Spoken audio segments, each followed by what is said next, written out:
The old slogan from Chicago. The polls open at 7. 7, and they close at? 7.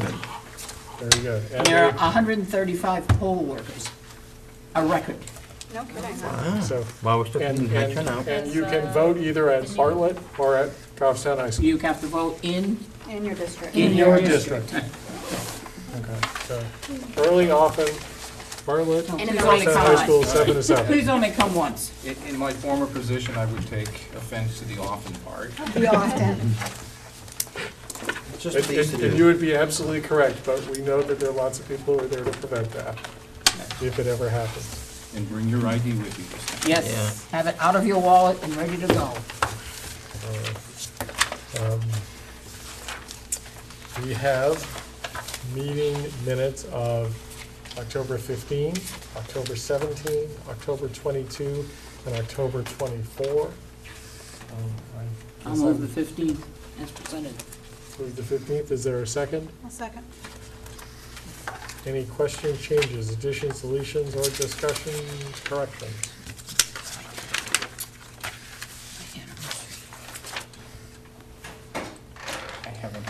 I have not looked at them. Well, there are only 4 sets of them, Dan. Well, that's what I mean, like, Well, I'm looking for them. I know they got sent, I just haven't. October 31st. What's it say? October 31st, they came to Oh, us. that helps.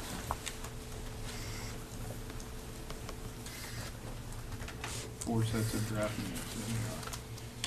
Which was the first one, Ken? 10, 15.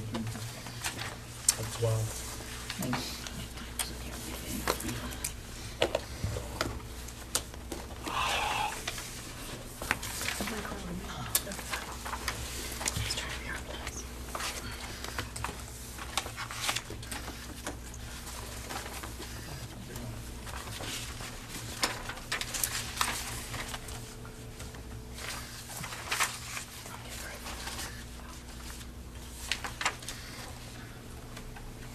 I'm gonna keep on viewing the room. When see enough heads nodding up and down, I'll assume that Yep. people have had the opportunity to go through. I see lots of heads. For the minutes of October 15, 2012, they have been moved and seconded. In the absence of no amendments, seeing none, all in favor of approving as presented? Aye. Abstentions? Against?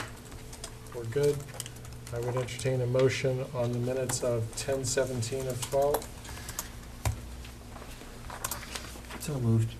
Second. Keith and Suzanne. We'll give everybody a minute to race through those.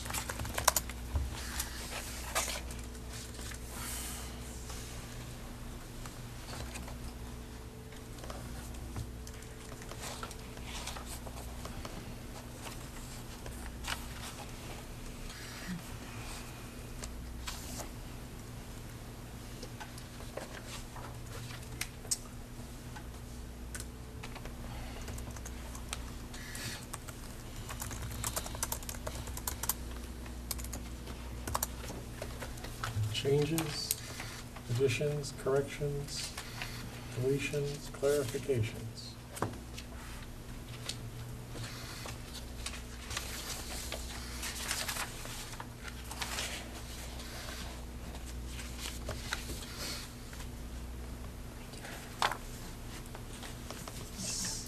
Seeing and hearing none, all in favor of approving as presented the minutes of October 17, 12? Aye. Against, opposed? Abstention? Unanimous. I would entertain a motion on the minutes of October 22, 2012. I'll make that motion. I'll second it. Any changes, corrections, additions, or deletions?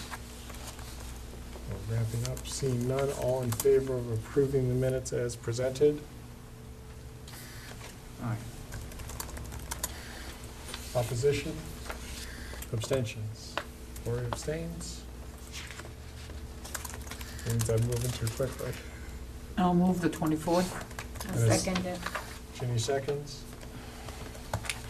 Are there any changes, corrections, additions, deletions? Seeing none, all in favor of the minutes as presented? Opposed? Abstentions? 4 unanimous.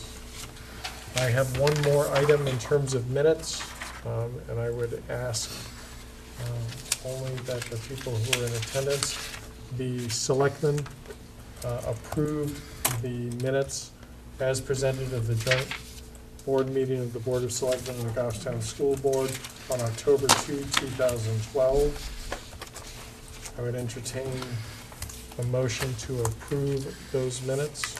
I'll make that motion. Is there a second? And so that everybody understands who is present, Diane, Keith, Jennifer, Suzanne, Lori, and Dan. So I would accept a second from any of the people present. I'll second that. Okay.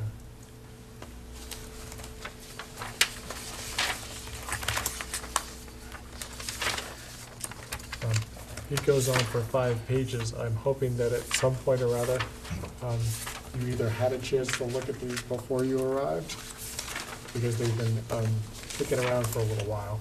And we gave the selectmen the opportunity to review and approve first. They have asked that we do the same. So I'm sorry, did I get a second from Dan? Yeah. Right. All in favor of approving the Aye. minutes? Opposed? I'm abstaining because I left early. so I- Abstentions? I'm abstaining. Keith is abstaining. Anybody else? I'm abstaining because I wasn't there. Okay. Ginny, Keith, and Philip all abstain for either incomplete presence or non-presence. All right. Correspondence?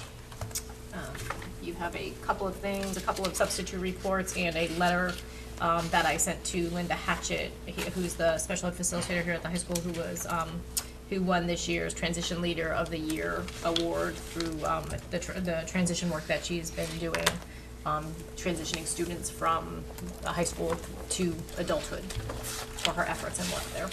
I think I included that in my superintendent's notes a couple weeks back, but I sent her a letter congratulating her.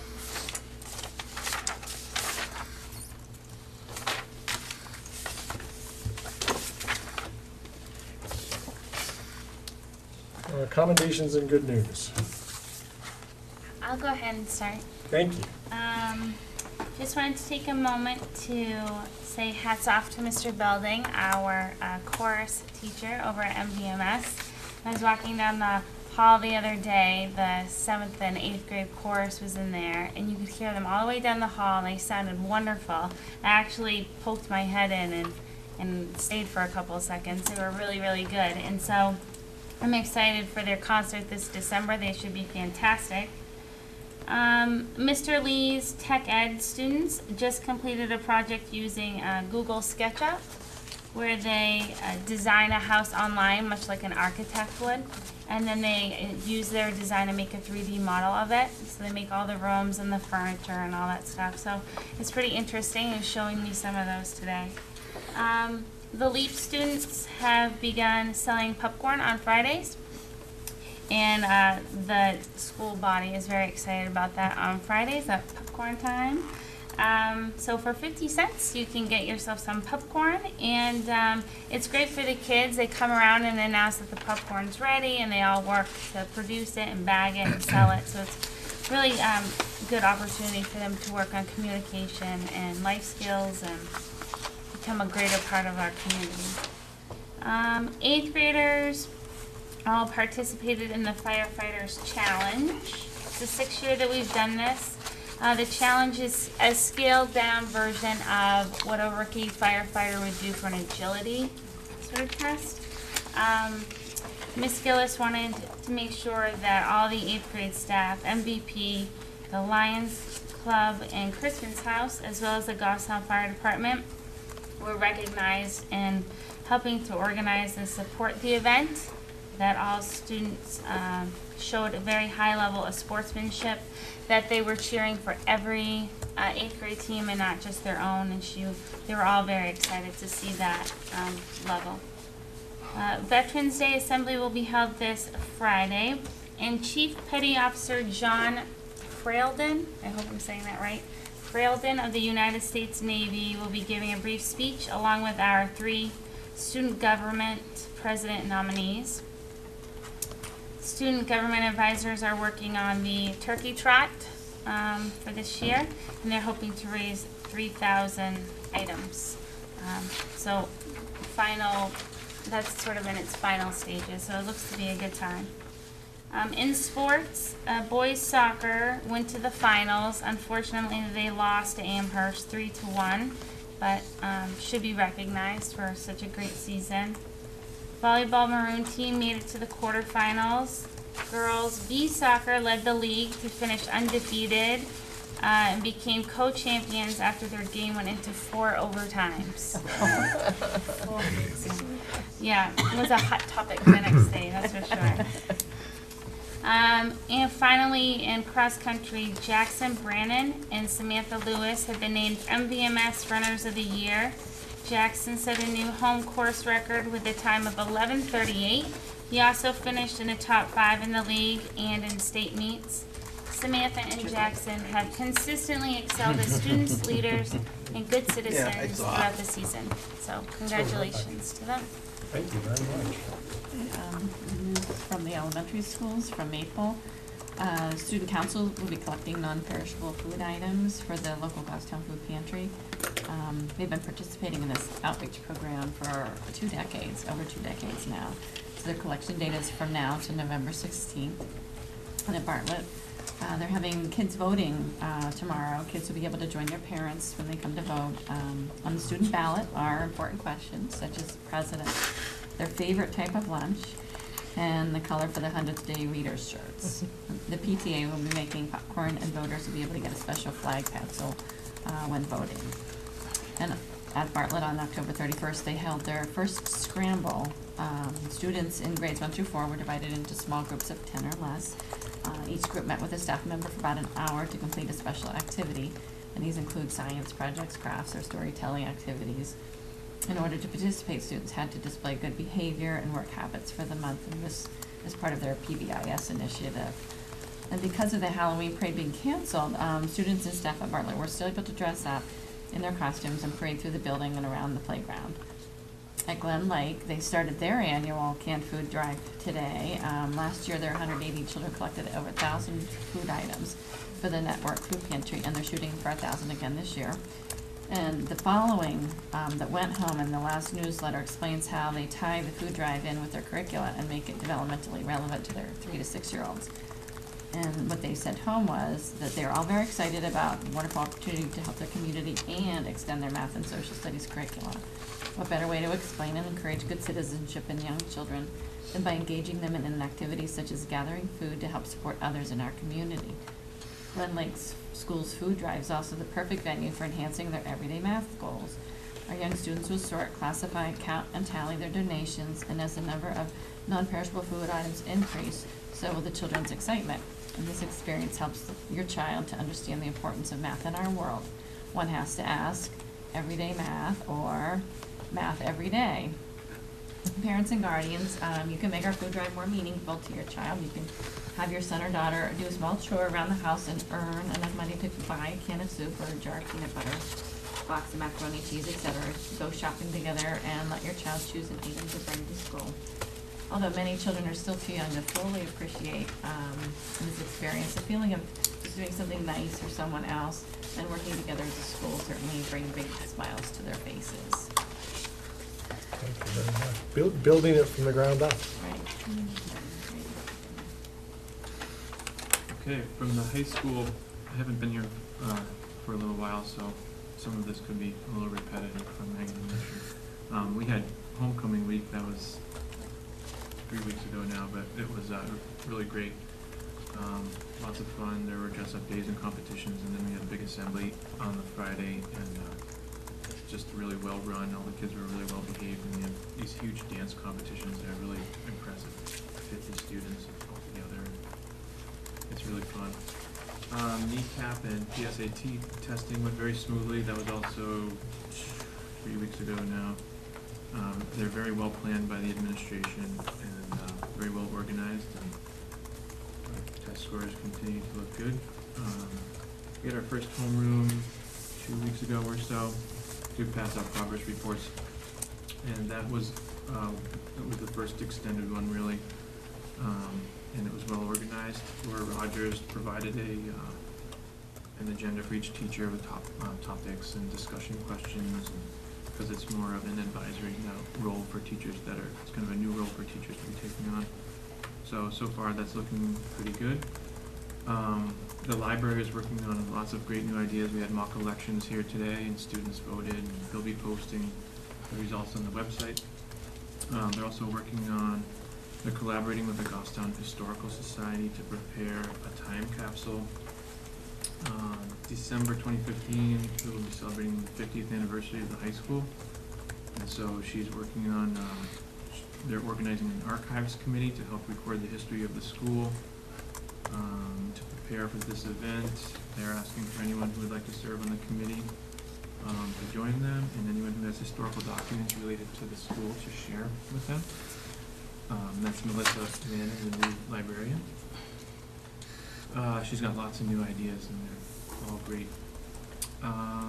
FBLA, the Future Business Leaders of America, is pleased to announce that they will have their school open during voting tomorrow. Their school store. From 7 a.m. to 7 p.m. Students and their advisors will be selling a variety of refreshments and spirit items. And once again, they also asked me to mention that they went trick or treating for UNICEF. I guess that was yesterday. Students will be using their ghoulish containers to ask for donations through Halloween. And if you'd like to make a donation for UNICEF, you can contact FDLA advisors Krista Scarlett or Jeannie Roy. You mentioned Linda Hatchett and the Transition Leader of the Year Award. I talked to Mr. Romaine today a little. He's organizing the Great Decisions field trip to the United Nations, which is a great field trip. He will be coming soon with a proposal, but it looks like it's hopefully going to be happening. It's a great experience for seniors in the Great Decisions program, foreign policy class. There continues to be a growing trend of students organizing service and humanitarian fundraisers. A group of seniors is organizing a Habitat for Humanity alternative spring break trip to North Carolina. We have Toys for Teens again this year. It's organized by just a few students on their own. All of this is pretty much just by individuals. There was a coat drive by the girls soccer team. There's a new club, the Leos Club, which is connected to the Lions Club here. It's a service club. It's got a lot of members. They're signing up student volunteers for tomorrow's elections, and so it's a great trend to see at the high school. And even faculty members like Mike Veyu and Kurt McDermott, and they're organizing the Zombie 5K, which was great. And it raised thousands of dollars for the rail trail. And in terms of sports, the only thing that stuck out for me was Liberty Gendron. She's a runner. She got 14th in the state for cross-country finals or something. She's only 14 years old. She's outstanding. She's going on. Impressive. Meet of champions. Meet of champion. 14, wow. So all of this has happened in our schools in the last couple of weeks, and maybe a little bit longer in the high school. Do a lot. Well, we do a lot, and sometimes I think that that doesn't necessarily reach the entire community, even though a lot of the things that are happening in the schools are really designed to reach out and touch the entire community. That's fantastic. I think Thank you. student rep probably has way more. I'm saving the bit, well, I don't know. No, I just would like to say that, as I mentioned before, we have 135 poll workers between Bartlett and here tomorrow, but there are a significant number of high school students who are also helping out with the election tomorrow. That's terrific. So we're breeding civic engagement in our schools. That's fantastic. All right, so. The spotlight's on you. So there were a lot of sports events this past weekend and the week before that. For girls volleyball, the varsity, they had their championship game last Saturday at 5. They played Salem at Pinkerton, and although they lost in 4 sets out of the 5, but they won the first one, and the last 3, it was only by like 2 points, a couple points that they lost those last 3 sets.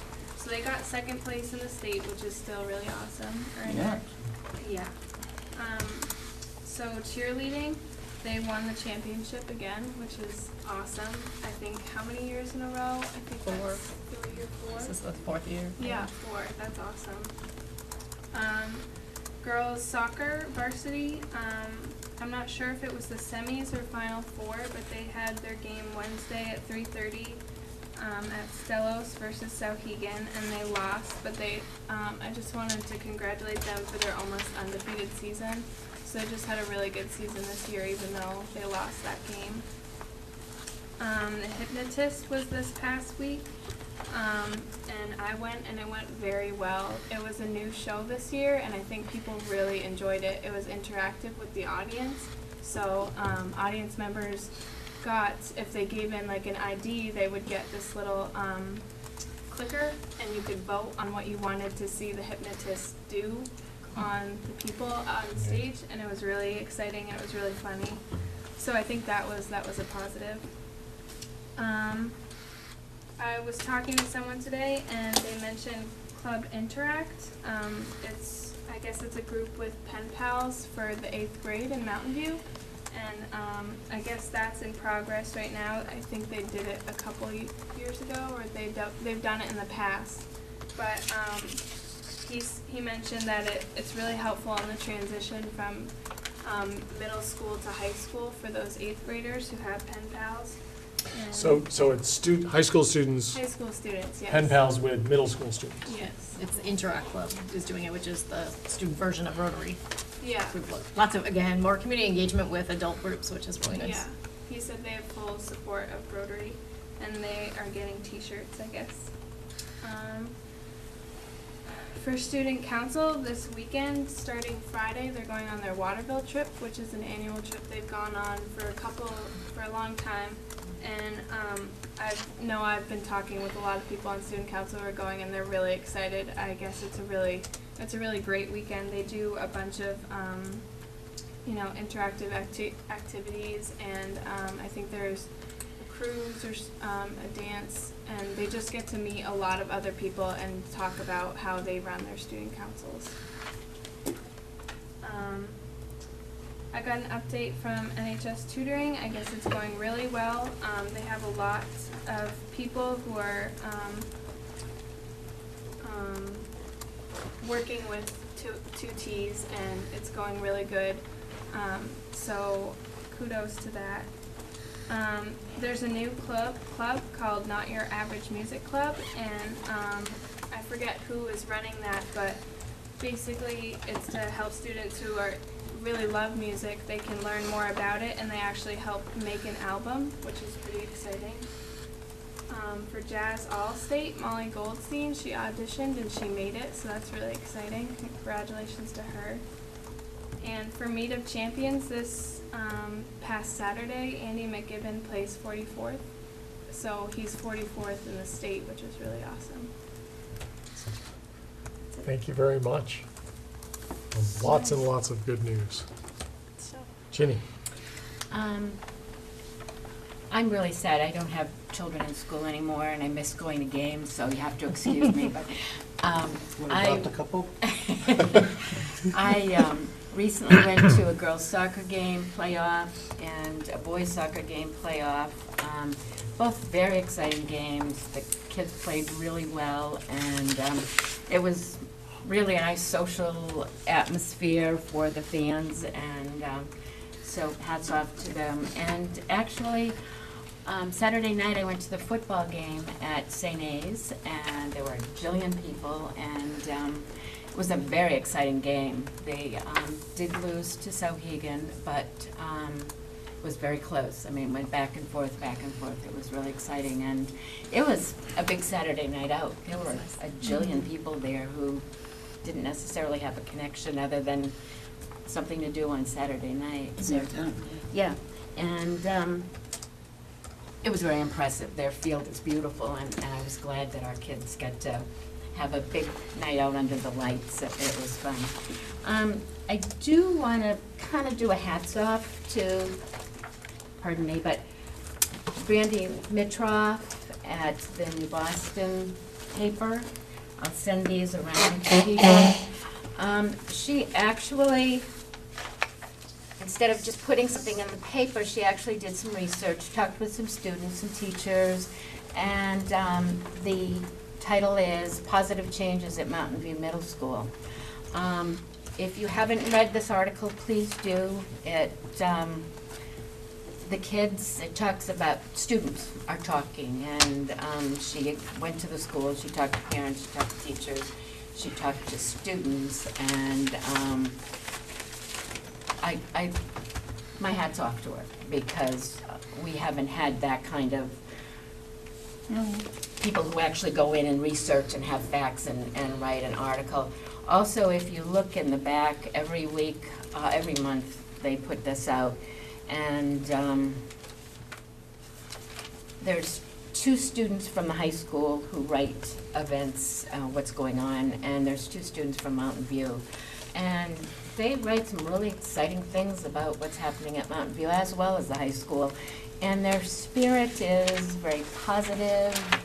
They enjoy what they're doing. There's all kinds of clubs. There's all kinds of things to do. It's all very positive. So I'd like people, if you haven't read this, please read it. It's important. Just to frame it up a little bit, I just want to make sure I'm right, because I haven't read it yet. This is the article having to do with PBIS and some of those Absolutely. changes? It's Okay, PBIS. So this, what this does is it tells us the things that we heard at our meeting are also being heard from the It's- students and the parents and the families of Mountain View students. Right. And she had written an article that was not very glowing a couple of months ago about Mountain View. And she actually went back and she had gotten some feedback about the PBIS program, and went back and researched it and spoke to the people who are there. So my hat's off to her. Terrific. So there's engagement with the teachers, with the students, with the parents. Yep. Wonderful. Thank you very much for sharing that. Going to open up the floor to public comment. Hearing none. Moving along to standing committee reports. Because we did not hold PNC or ANF this evening in lieu of another meeting. Another non-meeting. Another non-meeting, another obligation. Those meetings are next to be held on 12/3, Planning and Communications, at 6 o'clock here. ANF will next meet on 11/19/12. We nonetheless have a manifest before us. Wait, other than the manifest, are there any other items? No, this is. Okay. The total, I would accept a motion on the manifest. The total of the manifest is $2,200,000. Nope, No, 2,000,000. 2,000,000. Where? Oh, sorry. $2,429,853.40. I will entertain a motion to approve the manifest, and then we can get some feedback on it. I'll move the Is manifest. there a second? I'll second it. Keith seconds. Ray, would you give us a brief overview? Sure. Major items in this particular manifest, we had 2 payrolls. One was for October 18th, the second one was November 1st. And we also had payments to LGC Health Trust, which were the health and dental premiums for the month of November. The total of those items was $1,832,633. Special education spending for this last period, Crotchet Mountain, there was $63,416. That was the services for one student. We had a second bill from them for $11,588.42. That was for, again, a single student. Lighthouse School, $22,338. We had 3 students there. We had reading services for one individual, totaling $8,946. And special education transportation services provided by Safeway amounted to $5,526. The special education spending during this particular period, again, invoices over $5,000 in value, totaled to $111,815. And Ray, just for clarity, in each one of those cases, for each of the items, that represented, although it may not have been the same, a 30-day period Yes, for the services provided. yes. Can I ask you a question, Ray, on the Crotchet Mountain, the $63,416.22, you said that was for one student for the month of September. And Should we anticipate that amount every month for this student? probably. And is this a It year-round is student? it's a student who's in residential placement. So he's there for 12 months? Yep. So you're telling me this is costing us almost $750,000 for the year? No, $63,000 a month times 12 months. there has to be something, do you think that was There were, some? okay, there's the residential program, and then there are other services that were provided to that individual student is that about- are I one-timers. think the student is budgeted at about 300,000. Okay, thank you. Okay, moving on, general expenses, oil heating season has started. $13,404 for Mountain View and Goffstown High School deliveries. Regular education transportation for the entire district for the month of October was $96,627. September athletic transportation, $7,829. We had an expansion of the Wi-Fi network here at the high school. Equipment purchases there totaled $7,022. Electric services provided by Public Service at Mountain View and at Goffstown High School. The total there was $18,400 for the month of October. And the last item on this particular list is the SAU assessment totaling $112,358. Those are the highlights out of this particular manifest. Thanks very much. Are there any questions? Seeing none, all in favor of approving the manifest as presented? Motion is made already? Yes. Oh, I missed that.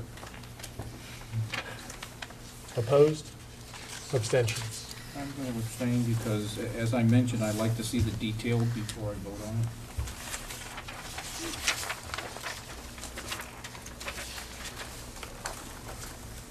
So it would be 7:01. And Dan, typically that would happen It during would the happen A&F meeting. because of the A&F committee meetings we normally have.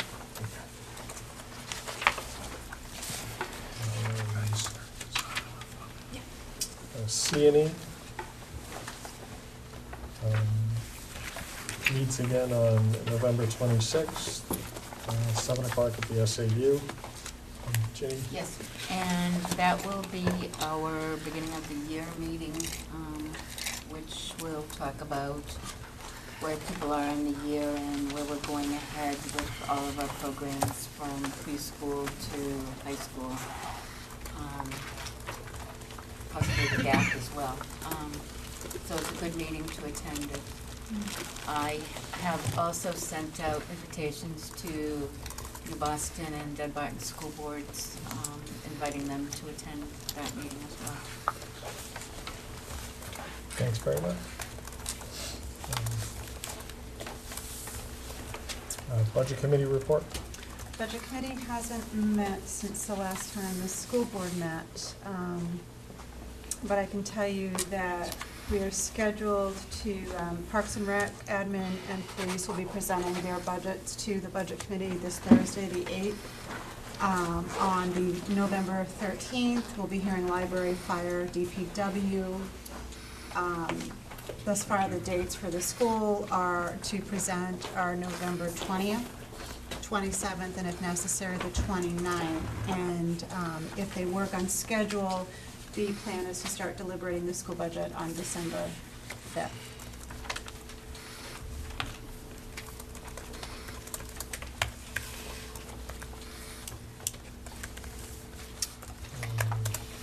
Superintendent's report?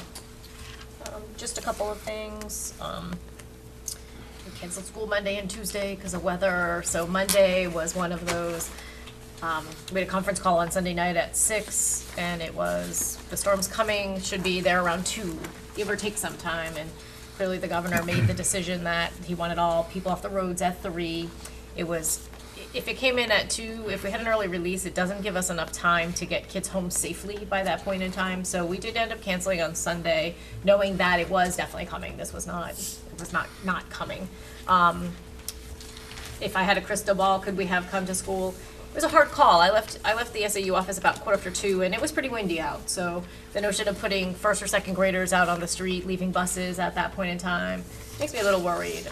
Tuesday morning we woke up. I did not cancel school Monday night because I did not know at that point all our buildings had power when I left in the afternoon, so I didn't know what we had or didn't have. So I had Jerry and some of his folks in our schools at 4 to let me know what was going on, and Mountain View, of course, had no power. So it's the one school that always loses power. Goffstown High School actually at about 4 didn't have power, but they got it back about 5. So, but Mountain View didn't have it. We couldn't get an answer as to when they were going to have power. We ended up getting power restored around 11, so I was able to actually send out an email. And our new notification system works, and I was able to send that out to let people know that we would have school the next day because we now had power, so that was a positive thing. We did end up canceling the Halloween parade, and as much as people would like to say I have been against it and canceled it on purpose, it was not on purpose. I enjoy the parade. The piece that I worry is always about the safety of our kids and putting them on the streets. But we made that decision in conjunction with the police department and all of our schools, knowing that we need a lot of police and fire support to do this. They lead the parade, they end the parade, not just necessarily for the fun of it, but also for the fact that it's somebody at the beginning blocking cars. But we also require around 20 police officers to be around the towns blocking off cars. And given that since Sunday they had been on duty 24/7 working, they just could not give us the resources to do the parade. To reschedule it, because of all of the entities that we have involved, it just doesn't work to reschedule it. So we made the decision to cancel it and just do things within our building. So, in fact, all Dunbar and New Boston also have a parade. Coincidentally, they didn't have their parade last year. We in Goffstown did it on Friday, so we actually lucked out and were able to have our parade last year. So they're going on actually 2 years without their parade. But everybody improvised. I think the teachers did a great job. Everybody had classroom parties. At the end of the day, kids were still able to dress up. I actually went over to Maple Ave, and there were actually some teachers who paraded their kids around the school. Bartlett, because they're smaller, actually paraded around the building. So kind of everybody improvised and did what they needed to do. I think kids were fine. Kids were happy. And so that was kind of that piece. What was really eerie was, as I was looking at the calendar, it was the same 2 days that we had to cancel last year. It was Monday and Tuesday. The date was different, but the days were the same. So it's a little odd. I was like, this seems a little familiar. So the only plus I'd like to say is last year we had those 2 days and then we really didn't have any more. So if that's the same trend, I'm okay with that. Let's see, just as a follow-up to the football team, so they did lose to Sauhegan, but now they are actually ranked 4th in the state, and actually now as part of I think it's the quarterfinals, we'll actually play Sauhegan again on Saturday at 1 o'clock at Sauhegan. So if anybody's interested, that's the first, I think it's the last team to actually be playing. So if anybody's interested in that. Harvey Construction was in our elementary schools last week, just doing a reassessment for cost. They're going to send out things back out to bid to give us a more updated cost proposals for our elementary school renovations and expansion projects, and I think they're slated to try to get it to us by mid-November. So you'll have that at your, either your next meeting or your first meeting in December of what the actual cost, refreshed costs are based on their assessment. And so Hooksett High School Assessment Committee came on Friday. We gave them a great tour of the school, showed them all the programs we have, and so we'll be reconnecting with them. They're in the process of doing that with several different schools. Again, I think it's twofold for them. One is really just stepping back and assessing what schools have and what they don't have in Manchester, as well as looking at what are all their options and what are the opportunities out there for their students. So I had really positive feedback from the committee that came here. They were really impressed with the school, with the culture of the school. And so I just wanted to pass it along. So more information to come on that. In fairness, one of the things, and correct me if I'm wrong, one of the things that Hooksett is struggling with, because they've had a long association with Manchester, is reductions in that community's budget and the impact on class sizes. In Manchester? Yes. Yes, I believe that amongst several other things. I wouldn't want to speak for Manchester, but for Hooksett, Right. but yes. So they're out kind of looking to see what other, I think one of the things they appreciated was is coming, in my conversations with them, was coming into different schools and seeing what other schools offer. So it gave them some perspective of here's what we don't have, here's what we do have. And so I think it helped them better understand what they're looking for and what they're asking for. So that was nice. And the last thing, and I'll pass this around, but if it can make sure it gets back to me. We did get a letter from the planning board. There is a hearing on November 8th for a conceptual site plan for the hill at Hadley Falls, which is a fairly comprehensive reuse of the mill property on Factory Street. And it includes 20 to 24 lofts. I don't know what a loft is. It means an apartment without a formal bedroom. So, Yes. it does include 20 to 24 lofts as part of that proposal. So, we will send them, and I have a cover letter on the top that you'll see, a letter again, similar to the last time, expressing our concerns of the impact of 24 possible more apartments. It's on the Maple Ave side of town, which is full to the hilt. I'm So just wondering how many children can you put in a loft? I don't know, and that's, I don't know, Yeah, the kids. impact it will have, but Are they any kind of housing? I don't know. Right. It says, you can read it, it's a very, I think this is just a conceptual site plan. I don't think that they've gone much further than that. I think this is like the first initial hearing, so, but I'll pass it around. They have little drawings of what they're looking to do. It's pretty comprehensive, and we'll see, but I will express our concern of housing, and that's all I have. Yeah. We've done manifest and vouchers.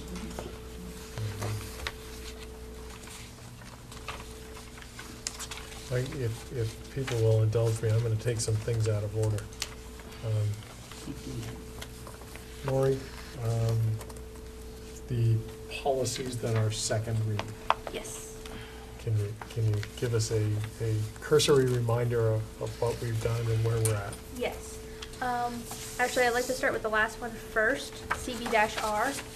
It's a review date only. That's the only change, and it's taken straight out of statute, so there's no changes on that one, besides the fact that we reviewed it so that we did our due diligence on that one. The rest of the ones all deal with the food service. So if you have detailed questions, I would actually propose tabling it until we could get Megan here, because she would be able to explain it better. Most of it does deal with just more of the federal law changes and what were required. However, the EFC-R, which is the management of negative student lunch account balances, that is something new that she's proposing of how to deal with that, and she can do a much better explanation than I can of the history of how we've been so far and why she has her proposed changes. So if any, Go ahead. so yeah, if anybody has questions on that, again, I would ask that we push that one off until we're able to get her here, because I can't do it justice. Yeah, and Mary Claire, Megan and I met and looked at these policies. And one of the things we tried to do was take out, there were several letters that we actually don't use anymore because with the new system, all of this information gets generated automatically. So when a lunch balance is below, the parent automatically gets an email through the system. So we don't actually need to create a letter anymore. The lunch balance, if a student goes over, is similar to what we did at the end of the year. What we're trying to do is keep it so that our exposure at the school level is minimal. So I think, for example, at the high school, we lowered the amount of what you could charge, and we said you could only, if you went over the balance, you could only charge lunch. You couldn't charge Snack Shack stuff. And that will cut off all charging on June 1st. I think that was the date, so that we didn't end up with students having balances and trying to catch them over the summer and things like that. So some of those changes that we've talked about in the past, I think we brought to the board the approval to change the policy and stop payments in July, on Yeah, I June believe the 1. high school would be 1 meal that you could charge, at elementary school would be 2. And again, it's meals instead of dollar amount balances was what the change was. And again, the June 1st cutoff was the other change that was actually put into the policy. And it's my recollection, please correct me if I'm wrong, because it's been a while since we all sat in the room together and discussed it, that there is a safety net, so that Yes. there's a way to deal with the child who needs energy to get through the day. Yes, No the child child would not will go be hungry. Right, They like peanut butter and jelly. right. Well, at the end of the day, the most important thing is that they don't spend the day waiting for a meal when they get home. Were there any questions? On CD-R, Yes. I don't see a date of what you're talking about. There should be a review date at the bottom, could be on the back. On the back. So it should have like an HR review date. All right, it says 12/20/99. Right. No, just below it, 9, 10, 12. I don't have that on my copy, that's why. That might be the old one. compared to Yes, the it's new one. identical to what's on the web. Yeah, it is identical. The only thing that we were adding was a review date that the HR, So where it says proposed, adopted, and then it would have a review. it says review date, and the date would be, It says HR review 9, 10, 12. okay. And just by way of information, if this hasn't already reached, very frequently as part of the review process, a policy will simply get reviewed, and no changes will be made. But in order to understand where those policies are, a review date gets added, so that the most recent review is always on there. So when you look at it, you know the last time you looked at it. right? Exactly, so Makes that, sense. because Okay. definitely the goal of the committee for the last couple of years has been things that haven't been looked at for 10 years. So by putting in those dates, it shows that we have actively been looking at them. There was just no need to change it. Okay. Were there any other questions? This is second read, so I would entertain a motion to approve as presented. I'll make that motion. Is there a second? I can make the second. Lori seconds. Having already been through the question portion of our function, all in favor of approving as presented? Aye. Opposed? Abstentions? We're unanimous. Lori, thanks very much.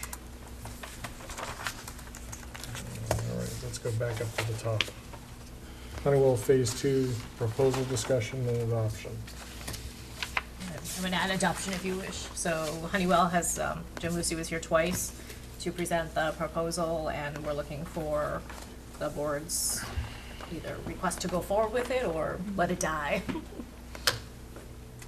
you give me a refresher of what the guaranteed savings? It was a proposal that was going to be made after the study was Right. completed, Okay. Lori. We didn't have a So- fast so- and hard So number. the real Yeah. cost is that the exposure for the district is if they do the study and you decide not to go forward with the proposal, it's a cost of $25,000 for the district. If you decide to go So- forward with the If work. they come back and they are unable to do what they expect to be able to do, there's no cost. Okay. If they do the survey, produce what they expect to be able to produce in the way of avoidance savings, and we elect not to go forward with the contract, our cost for doing that is $25,000. Okay. Just, and it talks about in their agreement, the annual cost avoidance will be guaranteed to offset the program costs. Annual energy cost avoidance will be guaranteed for the first guarantee year and each subsequent year of the program. The initial term of payback for the program will be for a period not to exceed 15 years. And when we did the last one, the payback period was, 10. that's what I thought. Okay. Make the motion, we go forward with Honeywell. I'll second Questions? Discussion? that. The last time that we signed up, we had huge savings ongoing in our energy, whatever, and I think it updated our buildings in a lot of ways. And we had savings in what we would have paid had we not gone with them, so I think that it would be Been good very to at least successful. start the process with them. And If it's anywhere near as successful as the phase one, we'll be doing very well. Any other questions?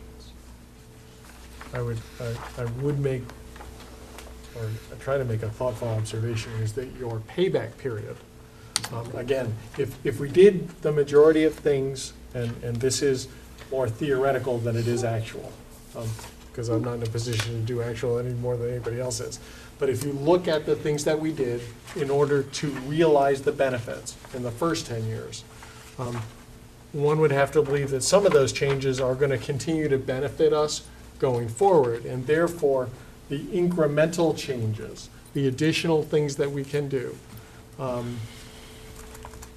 to continue to increase our cost avoidance, the payback on those is going to be even longer. I guess the only other question that I would have is, to the extent that there may be things that we do in some of our schools as part of capital projects, how much are we going to maximize the investment in the Honeywell if we take 2 buildings out of that equation?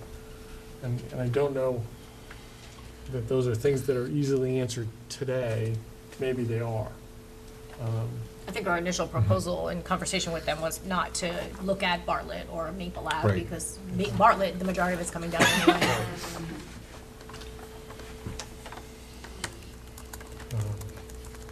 So your risk is you get to the back end of this, you look at the study, and you may have spent $25,000 with the investment being a gain of knowledge and understanding, but making a decision that you don't necessarily want to go forward.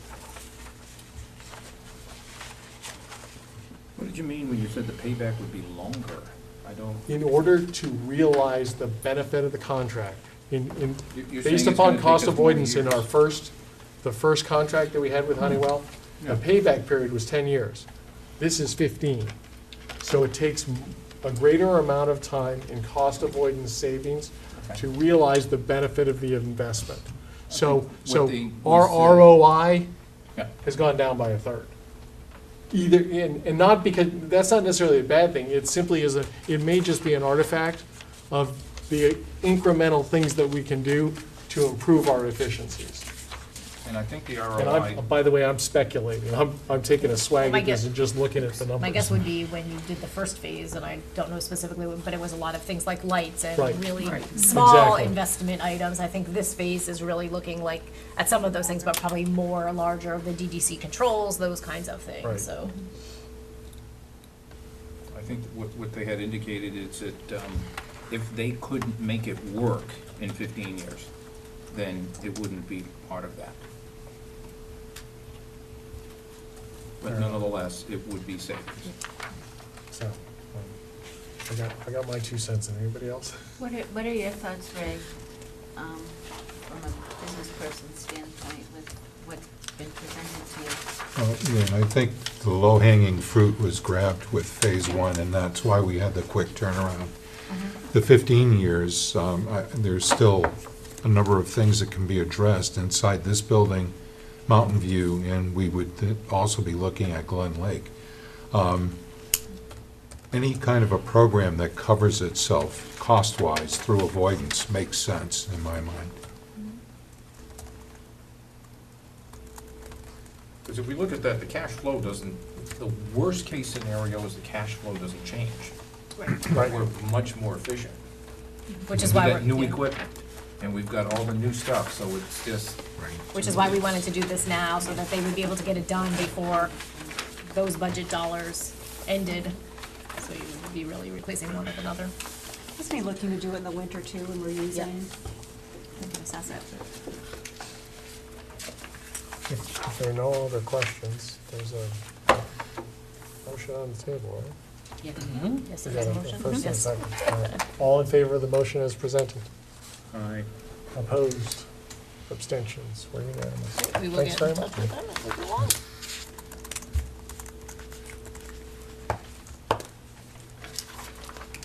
Uh, 2013, 2014 budget.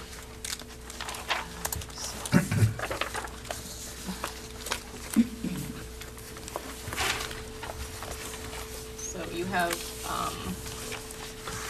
I sent out an email with all of the adjustments that you had made up until the last meeting, which totaled, a total reduction of $864,401. Ray has given you two documents. One is just a revised default budget on the yellow piece of paper, which provides you with just, again, the default budget hasn't changed, but that number to get to default has changed, so you'll see that on the bottom. And then he's provided you with a spreadsheet of kind of historical data. I believe he also emailed that to you as well, so you have electronically. That just gives you the historical look at it. There were two questions that came up from the last meeting that you wanted answers to, follow-up questions. And she's done. One was on calculators, how many calculators do we have? Kevin went and counted calculators. We actually have 42 TI-83s and 45 TI-84s. We have one TI-85, which we don't know where it came from because we've never purchased those, so we're thinking it must have been a donation of a student somewhere. The TI-83s, which we have 42 of, were purchased in 2001 and 2004. So they've reached just about the end of their lives. The TA-84s were purchased in 2007 and holding okay. So Kevin said his goal was to have a set of 24 in each of our 8 math classrooms for a total of 192 calculators. We have existing 88 of them. That means that he was looking at 104 new calculators is where those dollars came from. So that was your answer to how many calculators we currently have and what the goal was. The other question was on the gym doors. If you remember, there was the interior doors and then exterior doors, and above that was exterior doors. It is a duplicate. Jerry didn't realize he put them in both places, so we can actually reduce the budget by $7,800, if you would like to do that. I spent a good part of the day playing with the budget. Can we take care of that particular item of business? 7,800? Yeah. $7,800. I'll move that we remove the 7,800 duplicate. Jenny, second. All in favor? Yep. We're unanimous. Okay, as I said. And I know I'm the one that came up with the $1 million figure that we did. I thought we needed to reduce it by $1 million. But I have to tell you, going through it again today, I cannot find any other reductions. I absolutely refuse to take off the roof at Mountain View. And the math textbooks, as far as I'm concerned, are a must. And those are the only two things that I thought there was, it might be some room for, and then I talked myself out of it. So I think I'd like to make a motion that we send the number reflecting the reduction we just made, that number to the budget committee. So we have to, just so, we also, Ray has, if you want to, if that's where you want to stay or go, but Ray also, we also have the food service budget and the grants budget, just because you need to add I'm those. talking about Yeah, general fund. you need to add the three of them together to Yeah, make your I know. budget to Come up pass with the that. budget committee. The part that we play with, Yep, part that's in our plate then. absolutely.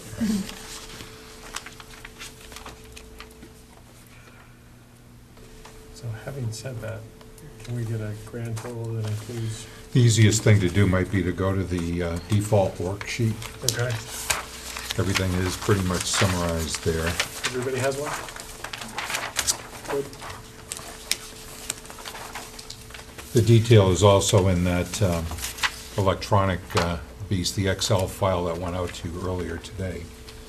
But the total food service budget that's being proposed for the 12-13 year is going to be $1,097,520.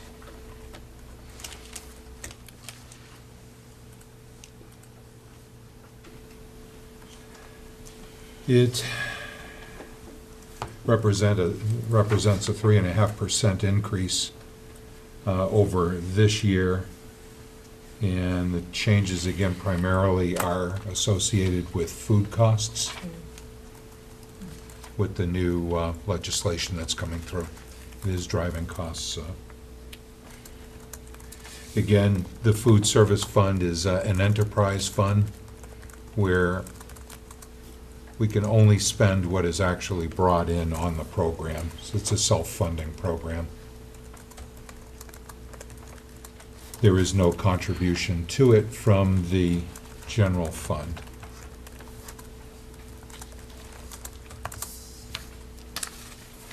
The special revenue or grants fund, this year we had a budget of $319,538. The best information that we can pull together at this particular point is sequestration talks to a 10% reduction, which we are reflecting here in this budget. So we're moving from $319,538 to $287,582. It's a straight 10% reduction. Again, special revenue funds, grant funds are enterprise in nature, and what we bring in is what we spend. What does it mean, what you just said, sequestration? That's the federal government, Yeah. and there are triggers January if certain 1st. things don't happen. Is it, So so it's- is there a possibility that we could ever be in a position where we have sufficient clarity on whether sequestration will take a bite out of grant funds or not, We- before the budget has to go to the vote? No, it won't, because, so sequestration is, the government has to cut $500 billion. This was the ability for them to go over the so many $1 trillion cap. So they have to cut 500 billion from general fund and 500 billion from defense. And if they do not get there on January 1, there'll automatically be a 10% reduction across the board to make those cuts. So if they don't propose those cuts, that's what will happen, which means it's going to affect all of our grant programs. So In this the is an 32nd version. anticipatory cut. Yes. Okay. Yep, because again, we don't wanna over budget those Right. lines, because then you're projecting on revenue that you may not get. Read the 35,552,024, that's before the $7,800 reduction. Yes. Yes. That's the default budget. That's the That default. wouldn't change, right? That won't change, Dan. Okay. The number, Philip, look down another line. It's $36,316,608. Yep. That will, That includes the 7,800? does not, It does not. So we take out another 78. right.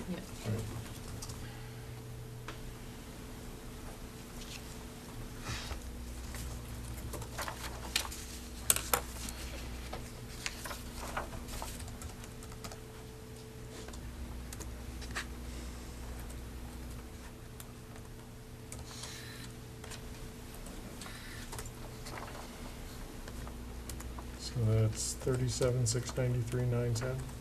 Yep. Not 37. 37,693,910. If you look at the right, the 37 million is the Yeah. number you're gonna Okay. Right. work off of, which is your three budgets together.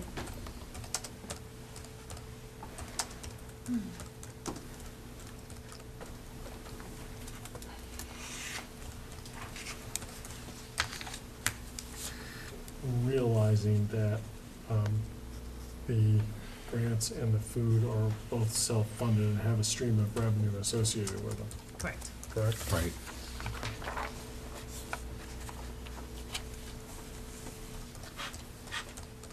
So if my calculation, Ray, 756,784, the bottom number? Additional? Of additional cuts, Dan, yeah. Okay. Again, that'll change That- somewhat with it the changed reduction. Yeah. And the various moving parts that are Right. not under our Right. control right now, but that's the number we have tonight. Yeah. So is it 37,693,910, is that what we got? It is, Okay. yeah. And I'll move, we send that number to the budget committee. Is there a second to that? Somebody else has got any additional cuts, I'd love to hear them. 37,600. Is there a second to Suzanne's motion? Second, yeah. Jimmy seconds?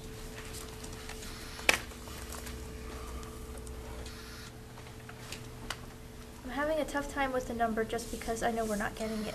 There's no way anybody's gonna vote for an increase of that much if they wouldn't vote for it last year, and we're hoping to have contracts on the warrant. Find some reductions. What can I tell you, what are you gonna cut? Well, it's either we cut it now, or we cut it later. So that's just, you know, I don't want to cut anymore, but I also know we're gonna have to. So where would you cut? All right, what we had discussed before was either a math teacher, math books, or half of a roof, which, you know. Devil or the deep blue sea? Which is the tough part. Didn't we already take? I'm trying to remember what we did with the half-time math instruction. Math is still, the math teacher is still in there. It's still in there, okay, thank you.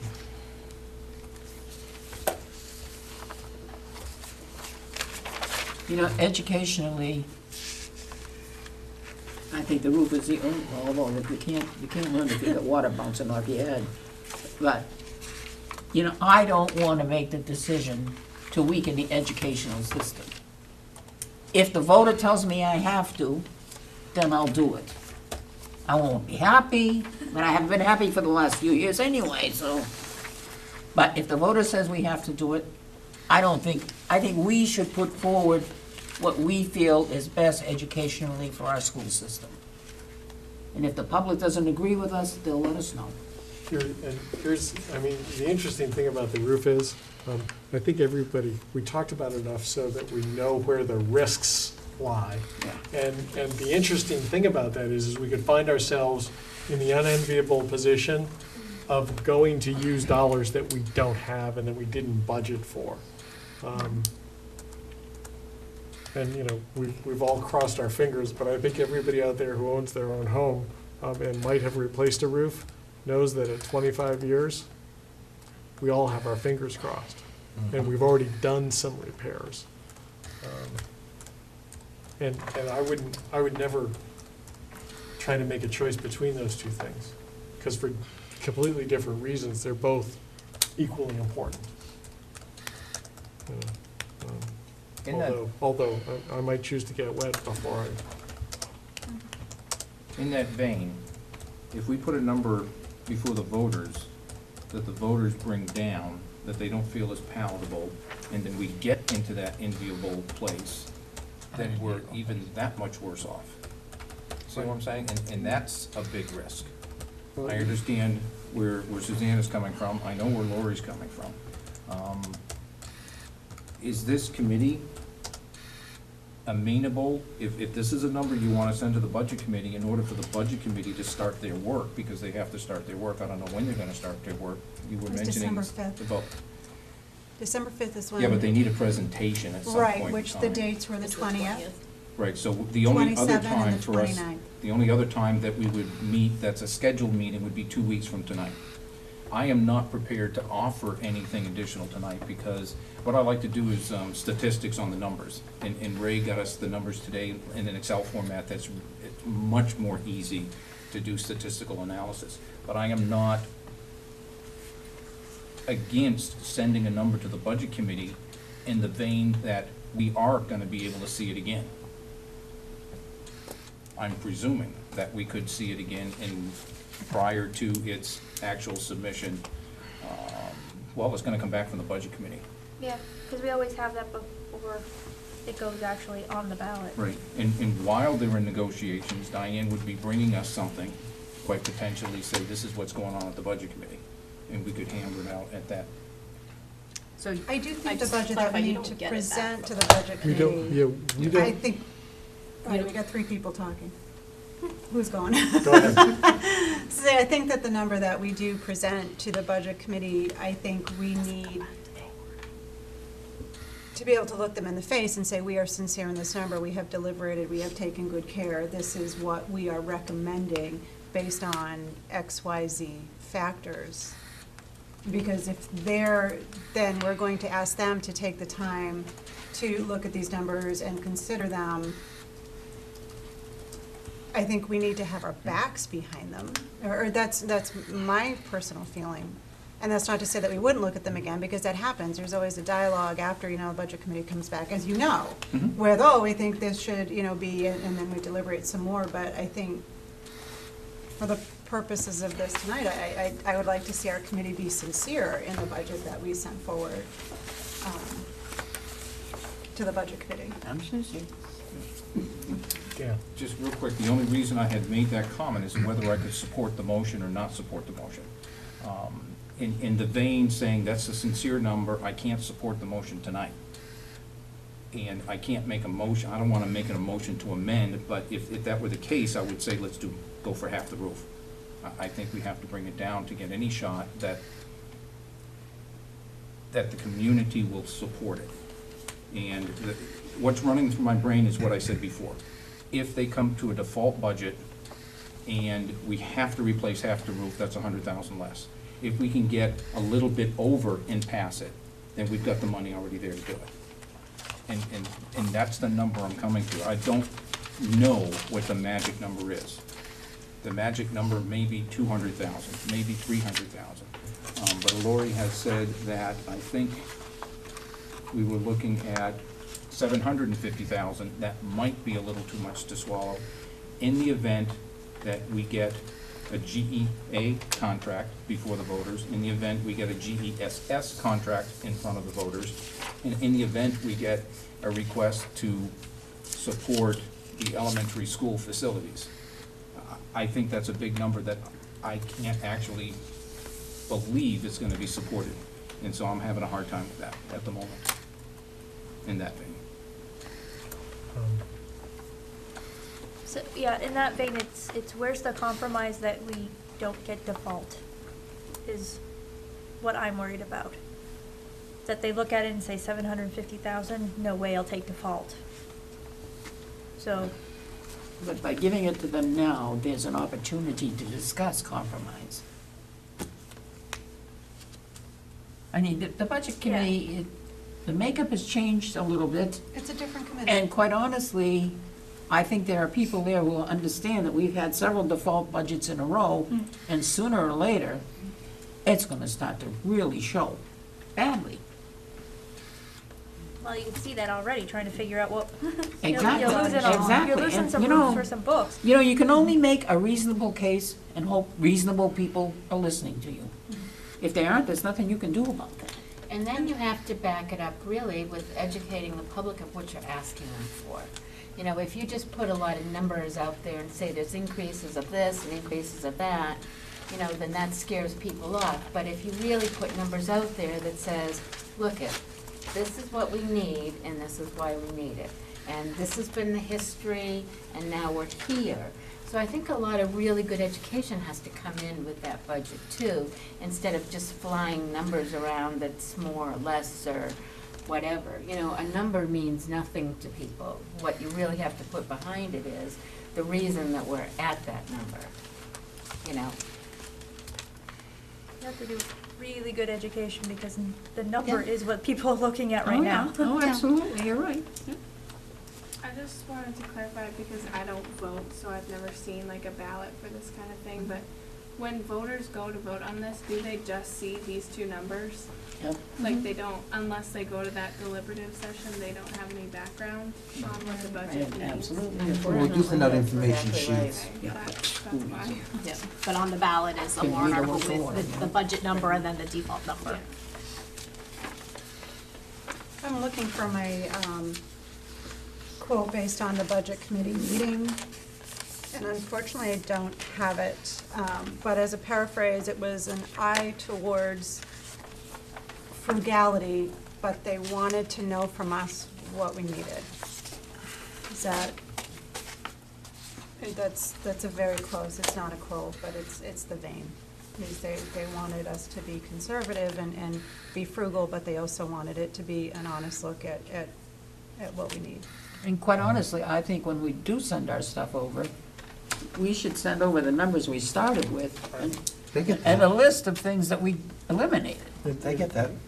In fairness, because you really, if all you look at is what's in front of you, to Right. your point, you can only look at a finite number of things, and you begin to look for opportunities to work with what's in front of you, instead of fully understanding all of the things that were out there, and the choices that have been made already.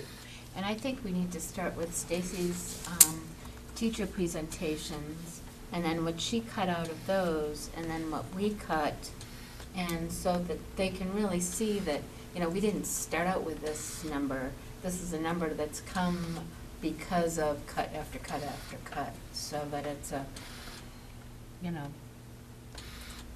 Yeah, Julia, I think you all did a wonderful job this year in letting us know, probably in much greater detail than in years past, the process that you went through every year as you eliminated things from the budget. I liked it much better this year because we were able to participate in that. This was the first year that we really, as administrative team, struggled with making cuts, because we really are down to impacting programs and maintaining our facilities. I mean, we're not maintaining them, and we're losing ground on that. For whatever it's worth, one of the things that I think is terribly confusing and disconcerting for people is that one of the first things that they look at when they talk about the budget that's before them is to look back and say, but how did you do this last year? If you're telling us you're squeezing it as hard as you can for the future, well, clearly you can't spend money that you don't have, and you can't spend unanticipated revenues. A lot of Okay? people don't And- understand that and part of it. well, I think they don't, and I think maybe one of the things that we forget is that you look back and you say, wait a second, you gave us back $750,000 last year.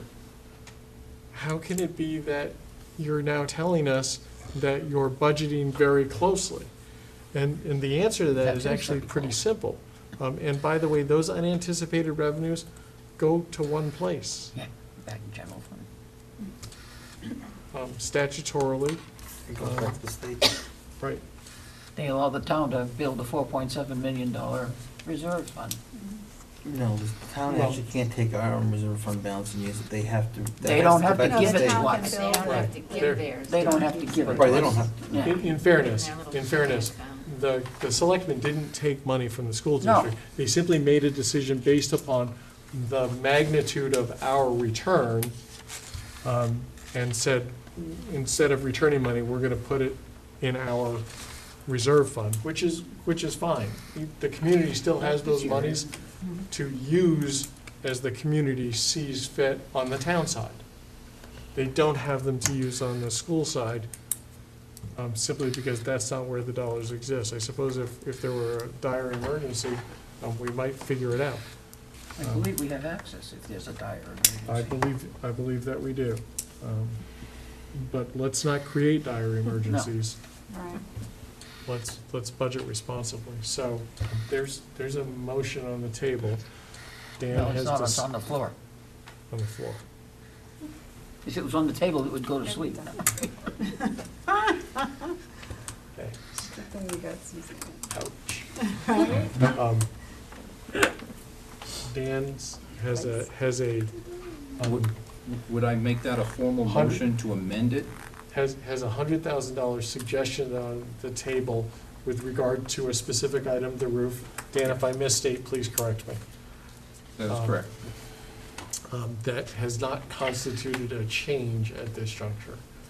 So if I make a motion to amend Suzanne's motion so that the number is $100,000 less than that for the purpose of funding only half of the new roof at MVMS, I'll make that. Okay, is I'll there, second that. and there's a second, all right. What were you gonna say? I wasn't gonna say anything, I was gonna try to move through an orderly, Well, see, here, I have a problem with only doing a half a roof. One of the questions I was gonna ask Stacy before we moved on is, how are we doing when we have an emergency repair? Let's say we don't repair, in this case, the roof, and then it's madness and mayhem, and it's an emergency, we have to call the roofer. Are we finding that that costs more money than if we, not under duress, but as a preventive maintenance piece, repair, in this case, repair the roof? I mean, I Am don't I necessarily even know- articulating the question? planned as opposed to sudden emergency. Right. Right, I don't know that the, like, they don't charge us more because we need them there in the sense of that, but what it does is it's piecemealing it. So you're not getting a holistic roof. You're getting, we're patching here, we're patching there. So there may be cost to patch that when we actually do the roof, like we would come down and re-roofed.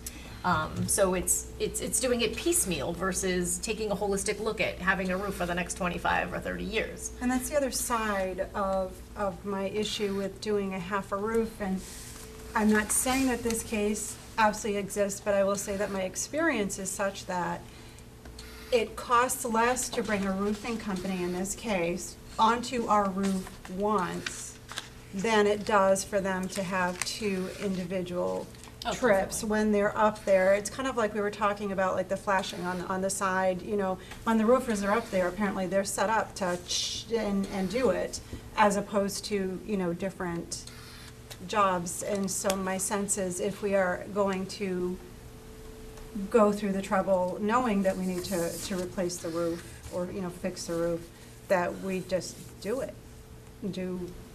instead of doing it half and half. I guess my worry is I'd rather have the ability to do half the roof than the voters vote down and we have no money for any of the roof. I understand that. But I don't know She if took doing my half and thunder. half of a roof makes sense. I mean, I guess the argument is if you do half a roof, does it cost you more in the long run to get the whole job done? I think it's, Yeah, it does. I think it will. Yeah, and then the question is okay, well, if it's gonna cost me more in the long run, and depending upon how it's done, again, thoughtful questions. So how can we say we're doing a service to the voters if we're gonna run up their costs? This doesn't make sense to me. I mean, I understand the idea of getting this number down as much as possible, but my sense is this is not the way to do it. I don't have an alternative, but just saying. Is there any further discussion? If there is none, I would ask for a vote on Dan's amendment to the motion, which is to reduce the $37,693,910 by $100,000, which would take it to $37,593,910, making your total decrease $872,384. All in favor of that motion? Aye. All opposed? That's interesting. Does not pass. Does not pass.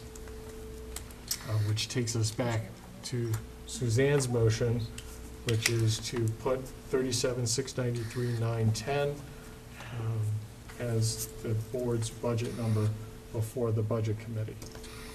Is there any further discussion regarding that motion? Bless you. Jenny? I think instead of taking 100,000 off and doing half a roof, that it would be more responsible for us to put this number forward and have the budget committee tell us what they think about half a roof as opposed to a whole roof, and opposed to asking, in the end, more money from our taxpayers because we didn't do the job the way we should have had it done in the beginning. And if they have really an idea that they think that they'll take 100,000 off,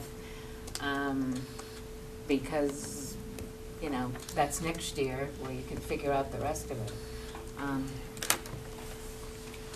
I would be okay with seeing what they think about a roof versus a half a roof for $100,000 savings. Any other new discussion that we haven't touched on?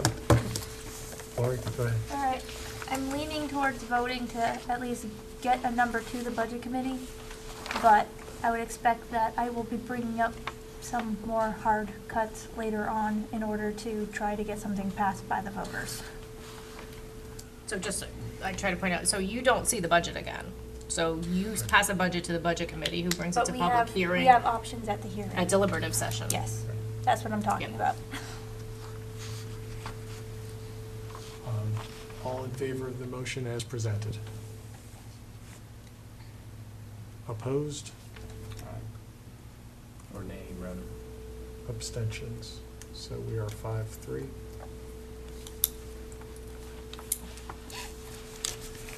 Thank you very much. That is the number that will go to the budget committee.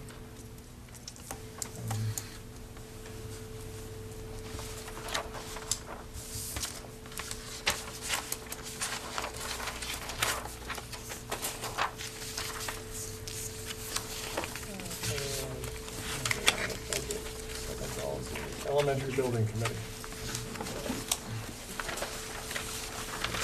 Change the books over here.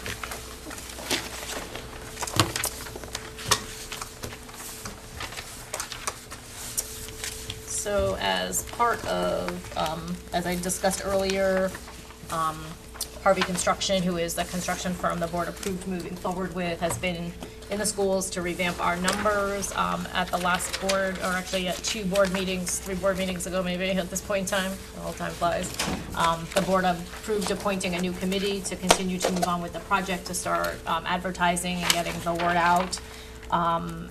So as part of that committee, this board needs to appoint the committee. I sent out information to the community through all of our bulletins. I think there was something in the paper. I have 4 people from the public who are interested in participating on the committee for board members. I have Suzanne and Jen who have agreed to participate on that committee. I'm looking for a 3rd board member. Hank was on that committee before. I just don't know that he can commit at this point in time, so we are looking for a 3rd board member to participate. Administration will continue to be Ray, Jerry, David, Suzanne, and we'll use Leslie as needed. I would like to request that the board appoint Brian as opposed to me. I'll support the committee. I just don't know, can't take on one more. I don't have any more free nights. And Brian has said he would be interested in doing that, so if the board is okay with that, I can meet with Brian and catch him up, and he can help support the board and on that process. So I have 4 people from the public who are interested. If the board wants detailed information on them, we can probably go into non-public about that. But I have Tony DeFranco, who was on the committee previously. I actually contacted all the previous committee members to see if they were interested in continuing on. He said he was interested. He has a 3rd grade student at Maple Ave. I received a request from, I'll just go in order what I have here in my notes. Alan Yeaton, to be on the committee. He has children at Mountain View in 8th grade and at the high school in 10th grade.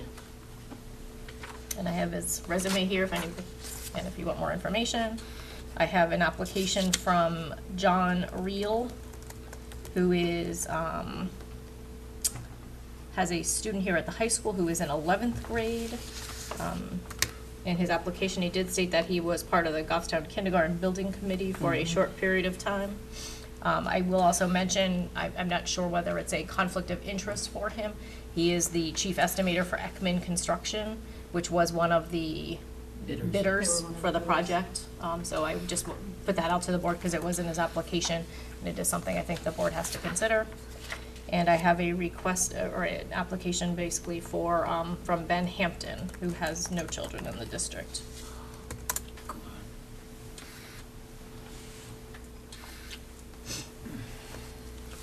I guess the first order of business really is we need a third member of the board to serve on the building committee. We can't volunteer Hank because he's not here, and that's just patently unfair. Yeah, and I think he's interested, he just doesn't know at this moment in time that he can commit to that. I think he's definitely interested, He was on it yeah. before, Yeah. as was I. And none of the other committee members expressed any interest? No, Jeff or Phil.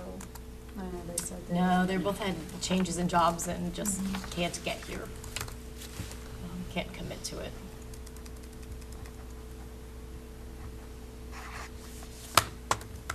Can we, got a couple of things I'd like to say, but in non-public. Okay. I would volunteer, but my schedule, I'm not sure what it is, and my availability for an afternoon meeting. so- These are night meetings. Night They meetings. typically do them at, I think we were meeting at 7 o'clock previously. And that as well, because I've got a lot of meetings going on now and a lot of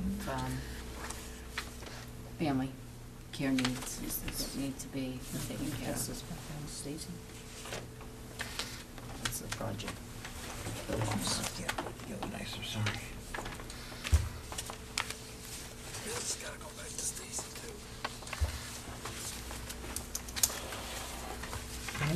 How often is it meeting or anticipated meeting? Well, so meeting will be, at this point, most of it's going to be with Harvey Construction and CMK to put together information packets to get the word out, and then it will be public presentations, which could be going to groups, going, to the PFTs, going to parent groups, making it public, doing open houses, just whatever that public relations side of the project is. So it will likely vary. Obviously, as we get closer to, if the board decides to go forward with a bond vote, that obviously closer to that vote is gonna be a higher period of time. Right. And just sort of looking at the landscape of other people's other time obligations for the board. Hopefully, by the first of the year, you know whether or not you've reached an agreement on your two contracts. Hopefully, by the first of the year, you know whether or not you have an area plan to present to the Department of Education. What else is on the landscape? What am I leaving out? So that frees up all kinds of nights. All right. Those are kind of the three big. And we're not gonna Yeah. know what to do with ourselves, so we'll have to join another committee. So in terms of the landscape for the sequence of things that's gonna need to happen with Harvey, how does that ramp up? I mean, are they? They are ready to go, so the next step would be actually trying to coordinate a meeting as soon as possible to get, one is the revised numbers, so we can get that to the board. The other is, what does our promotional package look like? I think they're willing to work with. We have a lot of stuff done that just needs to be, if you go on the website, I mean, we have I have a full slide presentation, there's a Q&A that just needs to be updated. I'm assuming that Harvey Construction will help us do with some brochures, so it's just really the PR piece and then setting in line, what do we need to get this going, to get the word out? Phil, I'll And then people give just it, I'll doing give it them. consideration, but I couldn't make up my decision tonight if I want to be on the committee or not. But I'll give it consideration if nobody else comes forward. And then that sounds. I mean, at some level, once the materials exist and are put together, I would anticipate that everybody who sits on this board could participate in presenting it to the public. And that's what I'm hearing. Because Yeah, most of this the whole board work, needs to participate. yeah, most of the work of putting it together will have been done.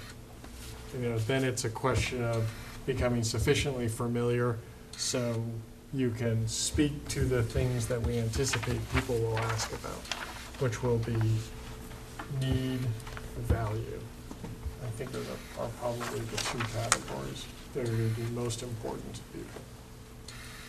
Plus, we can also get information from last March's election, from the two districts, who voted. So you can make a personal contact with people and say, you know you voted last year, we hope that you would support us this year again. And I think that's, I mean, this committee would be able to look at that, should we send a mailer home to every every household? What is it that we want to do for public relations to get the word out? So here's what I would say. My guess is that at some level, your mere presence is going to make the schedule for doing meetings finite because of the other things that you're doing. And so, to get this thing going, Keith, if you can you do some, or can you not make a commitment right now at all? I could do some. Okay. I'm just not so I can make 100% commitment, that's the I only can do thing. some, but All I right. can't. So we will find a third member. Or two or three of you. Right. Like I said, I'll give consideration, and let you know in a few Keith and days. Diane can share a seat. Yeah, and I just, Yeah. I And, don't know that I can. and pick if them for all some right reason, now. Keith or Diane can't be there, I'll be there.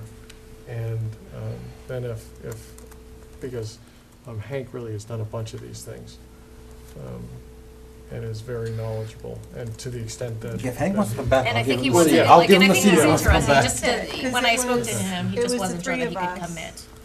So Hank's been on it for a while. You and I were on it from the Yeah. start. Okay. And then Hank came in. So the In goal would be between- just to get it scheduled, get a plan developed, I'll give it my best tidy up shot. the Q&A. I'll give it my best shot. And probably one of the most important things that's gotta come out of those first meetings is what are the places? Where does this go on? And putting together a calendar for getting it in front of the voters. I have to say, though, I'm very concerned about the fact that only 4 people from the public came forward. I really think we need to try to get more than that to come forward. You recruited the so- PTA and PFT. Yeah, I'm Can we almost go at the back point, out and see? I think we need to try to get more people. I mean, personally, we need more than 4. Yeah. I can reach out to our and members. I have Almost a- number of the public. And I do have a comment to make about that, I think and I'll do it in that's- non-public on that. So if we can, I mean, I want to at least try to start to schedule meetings, because I do know Harvey Construction is a little antsy at this point of wanting to help us and get this moving. But I can put, maybe for the next board meeting, I can get another stuff out, maybe get something specifically to the parent groups to say, hey, do you have people interested? And Yeah, I think we gotta get more. Yep. And I guess one of the questions I think we should be asking him is, how do they feel about this? Are they in support of it? Can they support this? Because if they don't feel they can support it, I'm not sure that they could really be beneficial to the committee. So I guess we need to find Yeah. out, do these You need people to support it? convert them. Right. Yeah, in other words, are you comfortable supporting this? If you're not comfortable supporting it, this committee, their job is just to go out and support it. If they don't feel comfortable, Yes. then I don't think we can have them as part of the committee. It really is, you're right, Keith, it's an all-in effort. Yeah. So I guess that's a question you need to ask everyone that comes forward. so is that something you want me to go back to these 4 people and specifically ask them the question? I Do you personally think we supply- should. I don't, Wait till we have non-public. yeah, let's have non-public first, and then we can make final decisions after non-public, how's that? What else is on there? Request to purchase lift. So, Denied. Jerry. Get a real tall ladder and keeps going up. Yeah. So we, With one hand. so No Jerry hands, had, okay. Jerry has gotten 3 quotes.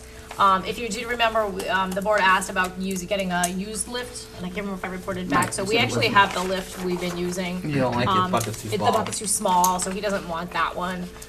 So he got model AWP 30, it's a Genie aerial work platform.